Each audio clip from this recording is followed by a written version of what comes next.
আসসালামু আলাইকুম ওয়া রাহমাতুল্লাহি ওয়া বারাকাতুহু। সুপ্রিয় দর্শক শ্রোতা যে যেখান থেকে দেখছেন সকলকে জানাই সালাম ও শুভেচ্ছা।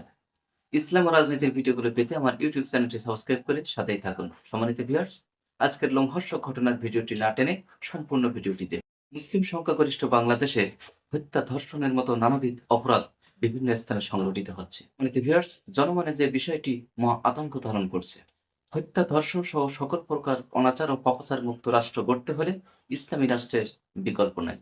আরব ভূখণ্ড যখন আইমে জাহিলিয়াতের যুগে পদার্পণ করে, সেখানে কন্যা সন্তানদেরকে যখন জীবন্ত কবর দেওয়া হতো, রাসূল পাক সাল্লাল্লাহু আলাইহি ওয়াসাল্লাম আরব ভূখণ্ডে অবতরণ করে সেখানে ইসলাম প্রতিষ্ঠা করে কোরআনের আইন এবং শাসনকে প্রতিষ্ঠা করেন।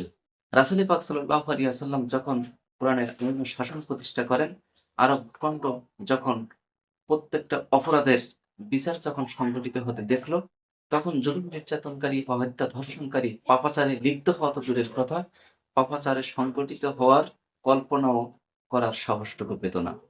কোরআনের আইন অনুযায়ী প্রমাণিত ধর্ষণকারীর শাস্তি হচ্ছে জনতার সম্মুখে প্রকাশ্যে পাথর মেরে তার জীবনকে শেষ করে দেওয়া।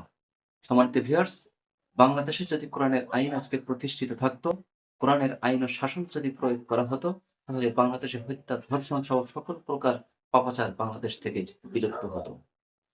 বাংলাদেশ থেকে ছাত্র জনতার বিপ্লবের মধ্য দিয়ে ফ্যাসিস্টের বিদায়ের পর বাংলাদেশে আপামর জনসাধারণ, ইসলাম প্রিয় তৌহিদি জনতা, সকল ধর্মবর্ণের মানুষ চায় বাংলাদেশ একটি নিরাপদ বাংলাদেশে পরিণত হোক। সম্মানিত ভিউয়ার্স, সম্প্রতি কুষ্টিয়াতে একটি লোমহর্ষক ধর্ষণের ঘটনা ঘটে গেল। মেয়েটির বয়স মাত্র ৮ বছর। ৮ বছরের শিশুটি তার বোনের বাড়িতে বেড়াতে এসেছিল। মেয়েটির বোনের শ্বশুরের দ্বারা মেয়েটি ধর্ষণের শিকার হয়। স্থানীয় মানুষের সহায়তায় প্রায় মৃত্যু পথযাত্রী মেয়েটি অবশেষে মুক্তি পায়। সম্মানিত ভিউয়ার্স, মানুষ কতটা বিবেকবোধ হলে, মানুষ কতটা মনুষ্যত্বহীন হলে এ ধরনের কর্মকাণ্ডে সংগঠিত হতে পারে। আজ যদি বাংলাদেশে কোরআনের আইন থাকতো, আজ যদি বাংলাদেশে কোরআনের শাসনকে প্রয়োগ করা হতো, তাহলে এ ধরনের অপরাধ করা তো দূরের কথা, এ ধরনের অপরাধে সংগঠিত হওয়ার কল্পনাও করার সাহসটুকু পেত না।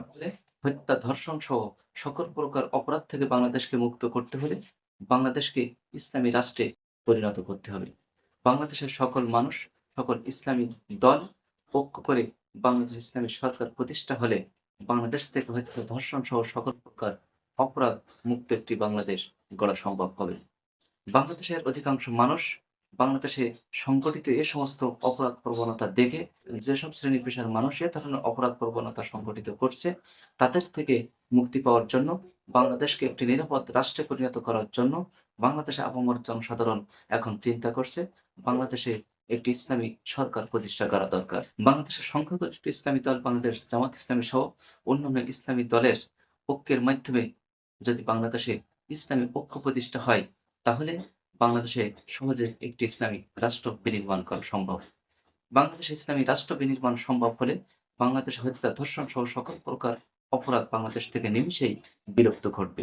বাংলাদেশকে হত্যা, ধর্ষণ সহ সকল প্রকার অপরাধ মুক্ত বাংলাদেশ গড়তে হলে কোন ধরনের সরকার বাংলাদেশে প্রতিষ্ঠা করতে হবে, কমেন্টে আপনারা আপনাদের মতামত জানিয়ে দেবেন। সম্মানিত ভিউয়ার্স, আমরা আশা করি বাংলাদেশ থেকে সকল প্রকার অত্যাচার, অনাচার, জুলুম, নির্যাতন, হত্যা, ধর্ষণ বিলুপ্ত ঘটাতে হলে বাংলাদেশে একটি ইসলামী সরকার প্রতিষ্ঠা করা দরকার। আল্লাহ রাব্বুল আলামিন বাংলাদেশকে একটি ইসলামী রাষ্ট্র হিসেবে কবুল করুন।